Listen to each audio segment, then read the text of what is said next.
Welcome back to our YouTube channel story telling with Bani and Pujan. और आज हम आपके लिए न्यूज़ ऑफ द वर्ल्ड नाम की एक हॉलीवुड फिल्म की कहानी लेकर आए हैं। ये फिल्म 25 दिसंबर 2020 को रिलीज हुई थी।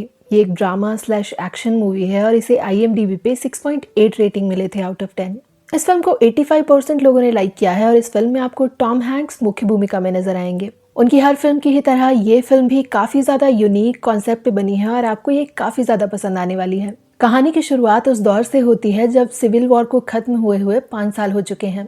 वॉर तो खत्म हो चुकी है लेकिन आज भी अमेरिका के लोगों के दिलों में काफी ज्यादा गुस्सा है। अलग अलग समुदायों के लोग आज भी एक दूसरे से झगड़ते रहते हैं और एक दूसरे के खून के प्यासे हैं। इस कहानी के नायक का नाम कैप्टन जेफरसन काइल किड है, जिनका किरदार टॉम हैंक्स ने निभाया है। आज के हिसाब से कैप्टन किड एक बहुत ही अनोखा काम करते हैं। वो जगह जगह पर जाकर अखबार पढ़ते हैं। आज के इंटरनेट के ज़माने में ये काम थोड़ा सा अनोखा लग सकता है, लेकिन उस वक्त जब लोगों के पास कम्युनिकेशन के लिए और कोई मीडियम नहीं था तो काइल किड का ये काम बहुत ज़्यादा मशहूर था।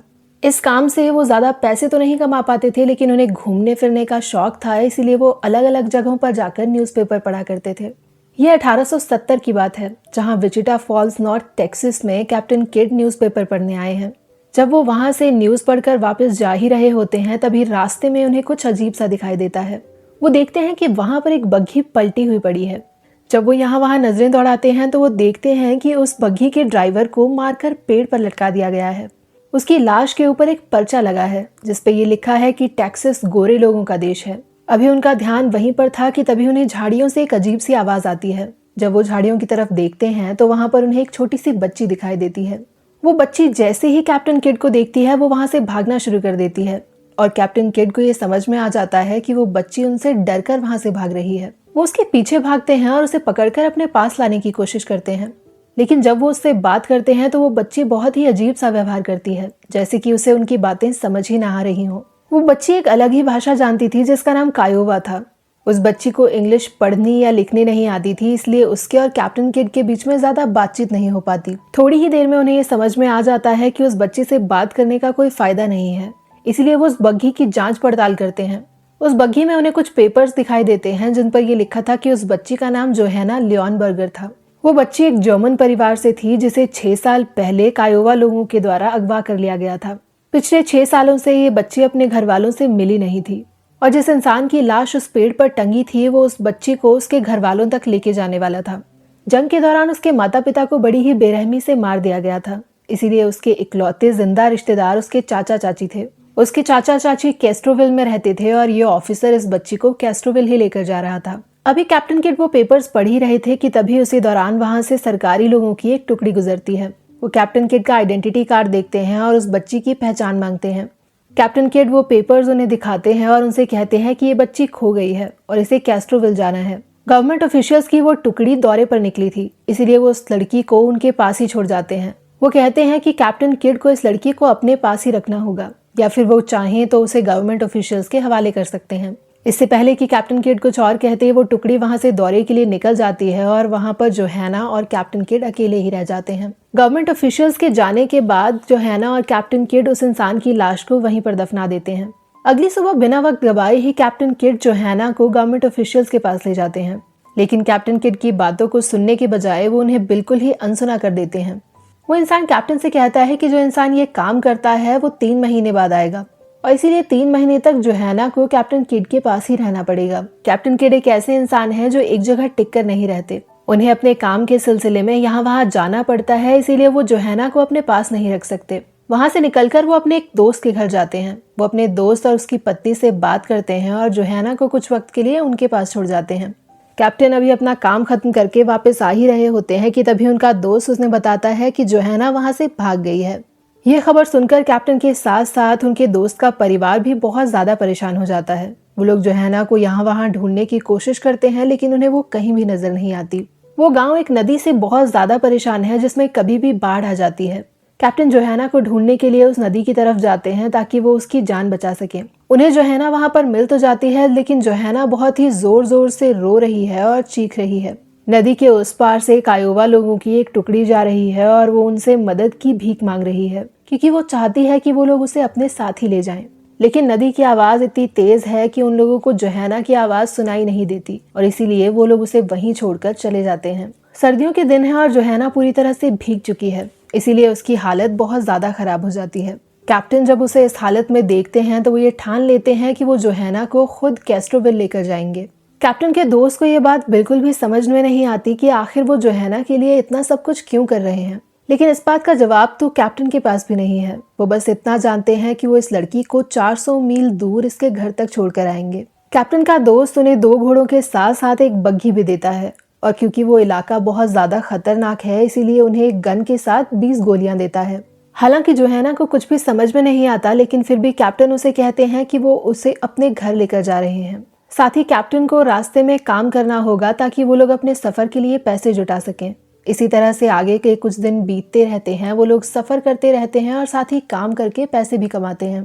कैस्ट्रोविल के रास्ते में वो लोग डेलास नाम के एक शहर पे रुकते हैं। वहां पर कैप्टन किड की एक दोस्त मिसेस गैनेट उन्हें मिलती हैं, जो कि उन्हें वहां पर खाना खिलाती हैं और साथ ही रहने की जगह भी देती हैं। कैप्टन मिसेस गैनेट को जोहाना के बारे में सब बताते हैं। कैप्टन को यह जानकर काफी ज्यादा हैरानी होती है कि मिसेस गैनेट कायोवा भाषा बोलती हैं। वो जोहाना से बात करती हैं और उन्हें ये पता चलता है कि जोहाना के दूसरे परिवार ने उसका नाम सिकैडा रखा था। असल में जोहाना एक जर्मन परिवार से थी और जंग के वक्त कायोवा लोग उसे वहां से अगवा करके ले गए थे। उसके जर्मन माता पिता की मौत हो चुकी थी और 6 सालों से वो अपने कायोवा परिवार के साथ ही रह रही थी। लेकिन अभी कुछ दिन पहले उसके कायोवा परिवार को भी किसी ने जलाकर मार डाला और अब वो दूसरी बार अनाथ हुई थी। मिसेस गैनेट के पति लोगों को सरहदों के आर पार ले जाया करते थे, लेकिन बहुत साल हो गए थे और वो कैलिफोर्निया में ही रहते थे। शायद वो जंग से इतने ज्यादा परेशान हो चुके थे कि अब वो घर भी वापस नहीं आना चाहते थे। कैप्टन और मिसेस गैनेट की बातों से हमें ये पता चलता है कि कैप्टन 5 सालों से अपने घर नहीं गए हैं और उनका घर कैस्ट्रोविल के रास्ते में ही पड़ता है। वो आज भी अपनी पत्नी को बहुत ज्यादा याद करते हैं और उनसे बहुत ज्यादा प्यार करते हैं, लेकिन फिर भी वो अपने घर वापस नहीं जाते। कैप्टन जब डेलास में न्यूज पढ़ते हैं और वहां से न्यूज पढ़कर वापस आ रहे होते हैं, उसी वक्त उन्हें एक इंसान अप्रोच करता है। उसकी बुरी नजर जोहाना पे है। वो कैप्टन से कहता है कि वो जोहाना के बदले में उन्हें बहुत ज्यादा पैसे देगा। कैप्टन ये बात सुनकर गुस्सा हो जाते हैं। तभी वहां पर पुलिस आ जाती है। उस इंसान के पास गन है, इसलिए पुलिस उसे वहां से अरेस्ट करके ले जाती है। अरेस्ट होने के बाद वो इंसान कैप्टन को धमकी देता है। वो कहता है कि वो उसका और जोहाना का बिल्कुल पीछा नहीं छोड़ेगा।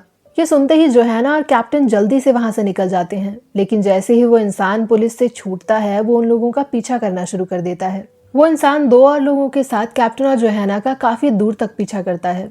वो उन लोगों पर गोलियां चलाता है, जिसमें कि कैप्टन जख्मी भी हो जाते हैं। लेकिन बहुत मुठभेड़ के बाद वो तीनों लोग मारे जाते हैं और कैप्टन और जोहाना अपना आगे का सफर जारी रखते हैं। इसी तरह से दिन गुजरते रहते हैं और सफर के दौरान दोनों एक दूसरे को अपनी भाषाएं सिखाने की कोशिश करते हैं। बातें करते करते अचानक से जोहाना जर्मन में कुछ बोलती है। कैप्टन को वो समझ में आ जाता है और वो देखते हैं कि जोहाना उदास हो गई है, क्योंकि कहीं ना कहीं उसके अंदर अपने जर्मन परिवार की यादें दबी पड़ी थी। लेकिन फिर भी वो अपने कायोवा परिवार को भी अभी तक भूली नहीं थी। अपने सफर के दौरान वो दोनों इरात काउंटी से गुजरते हैं, जिसे मिस्टर फाले नाम का एक इंसान कंट्रोल किया करता था। मिस्टर फाले ने अपने लोगों के साथ मिलकर बहुत से मैक्सिकन्स और रेड इंडियंस को मार डाला था। अब वो लोग भैंसों के चमड़े का गैरकानूनी व्यापार करते थे और साथ ही वहां से आने जाने वाले लोगों को डराया धमकाया करते थे। जब वो लोग कैप्टन और जोहाना को वहां पर देखते हैं तो वो कैप्टन से कहते हैं कि उन्हें आज उनके लिए खबरें पढ़नी होंगी। खबरें पढ़ने के लिए मिस्टर फाले की ये शर्त थी कि उन्हें वही न्यूज़पेपर पढ़ना होगा जो उन्होंने अपने लिए छपवाया है। ये एक ऐसा न्यूज़पेपर था जिसमें मैक्सिकन्स और रेड इंडियंस पर किए गए अत्याचार की तस्वीरें थी और उन्हें ये लगता था कि ये उनकी बहादुरी का सबूत है। कैप्टन एक बहुत ही निडर इंसान है। वो लोगों को हमेशा सही कहानियां सुनाते हैं, इसीलिए अपनी जान की परवाह किए बिना वो उन लोगों को पेंसिल्वेनिया के मजदूरों की कहानी सुनाते हैं। ये कहानी इतनी ज्यादा रेवोल्यूशनरी थी कि इससे वहां के लोग काफी ज्यादा प्रेरित हो जाते हैं। वहां पर विरोध का माहौल पैदा हो जाता है और बहुत से लोग मिस्टर फार्ले का विरोध करने लगते हैं। जब लोग एक दूसरे से झगड़ रहे थे, उसी दौरान मिस्टर फार्ले और कैली वहां पर आकर कैप्टन को बंदी बना लेते हैं। वो लोग कैप्टन को जान से मारने ही वाले होते हैं कि उसी वक्त जोहाना मिस्टर फार्ले को शूट कर देती है और उन्हें जान से मार देती है। जॉन कैली नाम का वो इंसान कैप्टन की कहानियों से इतना ज्यादा प्रेरित था कि वो मिस्टर फार्ले के बाकी के लोगों को जान से मार देता है। इस तरह से वो तीनों वहां से बचकर भाग जाते हैं और आगे का सफर जारी रखते हैं। जॉन जोहाना को पसंद करता है और वो पूरे दिल से चाहता है कि वो आगे के सफर में उन लोगों के साथ ही रहे, लेकिन कैप्टन उसे कहते हैं कि उसे अपनी जिंदगी में आगे बढ़ना होगा और इसीलिए वो उसे उसकी मंजिल पर उतार कर वहां से आगे बढ़ जाते हैं। वो लोग अब अपनी मंजिल के काफी ज्यादा करीब हैं, क्योंकि वो जिस इलाके में है वो कायोवा लोगों का इलाका है। कैप्टन एक बहुत ही समझदार इंसान है। इसीलिए वो जोहाना से कहते हैं कि जिस कायोवा गाने को वो हमेशा गुनगुनाती रहती है उसे वही गाना गाते रहना होगा। कायोवा लोग जब जोहाना का वो गाना सुनते हैं तो वो समझ जाते हैं कि जोहाना उन लोगों में से ही एक है, इसीलिए वो उसे और कैप्टन को कोई नुकसान नहीं पहुंचाते।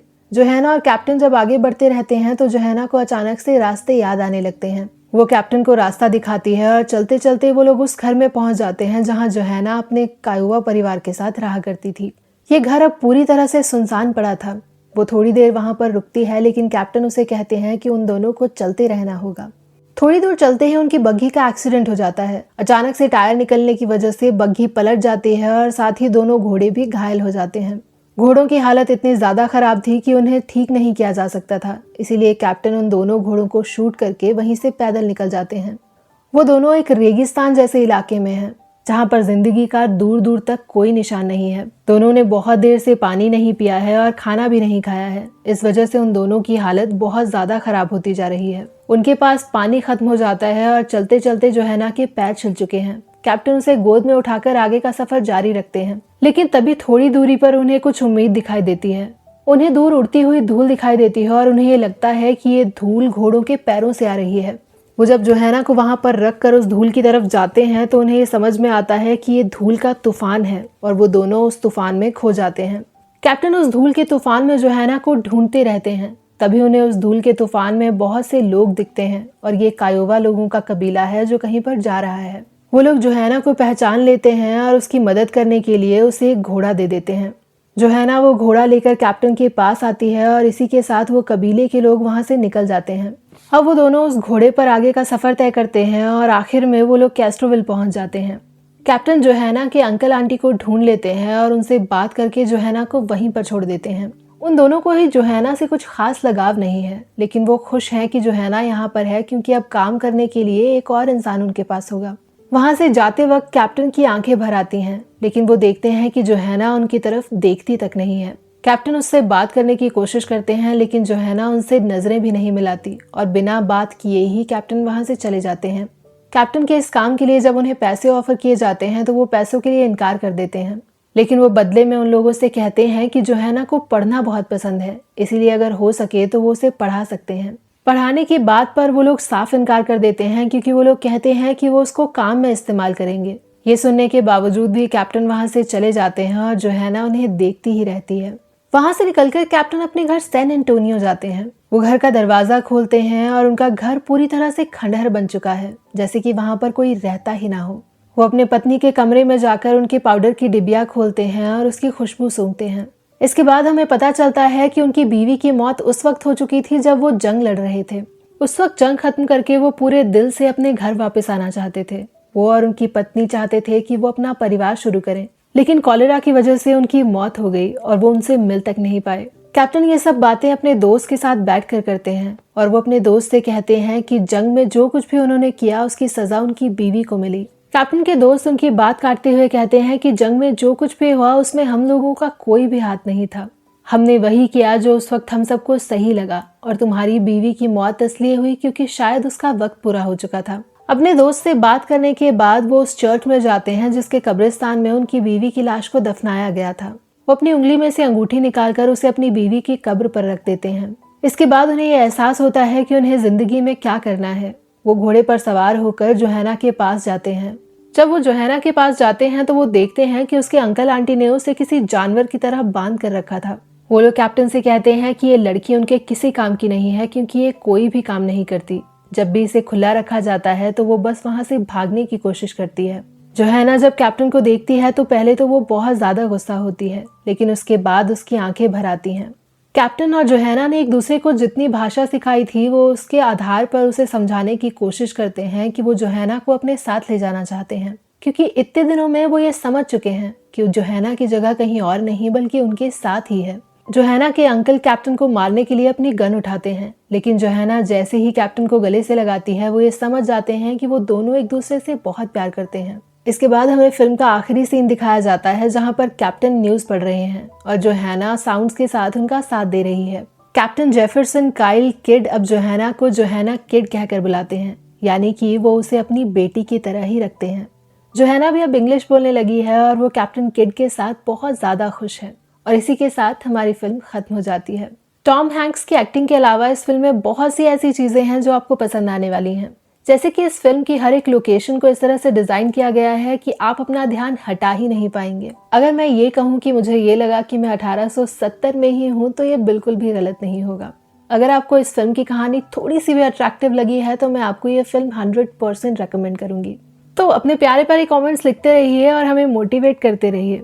Thank you so very much. और कमेंट सेक्शन में आपकी फिल्मों के सजेशंस का मुझे बड़ी ही बेसब्री के साथ इंतजार रहेगा। Thank you guys and stay tuned. Bye bye.